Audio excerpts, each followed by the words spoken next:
RPGs or role-playing games were invented in the 70s as a pen and paper activity where players had to act and make decisions based on the character they controlled.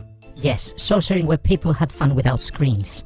In video games, RPGs normally have all the following: characters to control or interact with, exploration, story, a fictional world that the story takes place, inventory to manage, and encounters.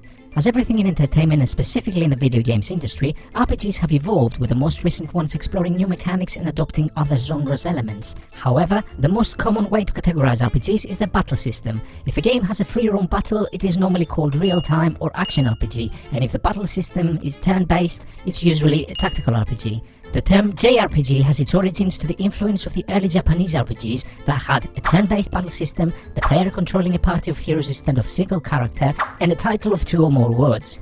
Avoid at any cost answering a JRPG fan what's the best game of all time, but if you really have to, say Chrono Trigger. If you hear the term roguelike or roguelite, it's mostly used for RPGs that take place in dungeons and involve permanent death for the characters and lots of frustration for the players unless you like dying, which means you're a Soulsborne fan, so you're in the wrong place as you probably thought this was a speedrun video.